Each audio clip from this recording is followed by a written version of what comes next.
रहमतुल्लाहि व बरकातुहू। प्यारे तलबा, रियाजी सिर्फ एक मजमून ही नहीं बल्कि हमारी रोज़मर्रा ज़िंदगी का एक अहम हिस्सा है। हम रोज़मर्रा ज़िंदगी में, आपको इस बात का अंदाज़ा हो या ना हो, रियाजी का इस्तेमाल करते हैं। मैं आपको बताती हूँ कि हम रियाजी का इस्तेमाल कैसे करते हैं। वक्त की पैमाइश, हम दिन भर वक्त देखते हैं, अलार्म सेट करते हैं, दिन का शेड्यूल का इंतज़ाम करते हैं। ये सब भी तो रियाजी के बगैर मुमकिन नहीं है। घड़ी का वक्त, सेकंड, मिनट, घंटा, ये घड़ी का वक्त है। हम खरीदारी में रियाजी का इस्तेमाल करते हैं।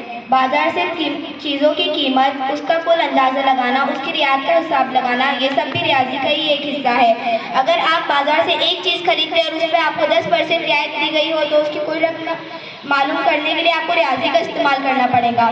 घर की तामीर में रियाजी, घर की तामीर में हम ऊंचाई, कमरों की तरतीब, पैमाइश, ये सब रियाजी के ज़रिए ही होता है। घर का फर्नीचर या घर के अंदरूनी हिस्से की सजावट के लिए सामान लेना हो तो उसके लिए भी आपको रियाजी का इस्तेमाल करना पड़ेगा। खाने पकाने में रियाजी, खाने पकाने में हम अज्जा की मिकदार जैसे चम्मच, ग्राम, लीटर, मिलीलीटर, ये सब का इस्तेमाल करते हैं। ये भी तो रियाजी के बगैर मुमकिन नहीं है।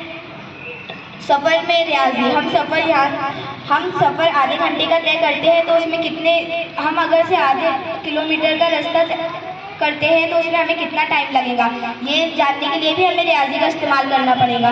खेलों में रियाजी, हम फुटबॉल, क्रिकेट, वॉलीबॉल ये खेलते हैं, इसके स्कोर जानने के लिए भी हमको रियाजी का इस्तेमाल करना पड़ेगा। लिहाजा रियाजी को सिर्फ एक मजमून ना समझे, अपनी ज़िंदगी का एक अहम हिस्सा समझे। शुक्रिया।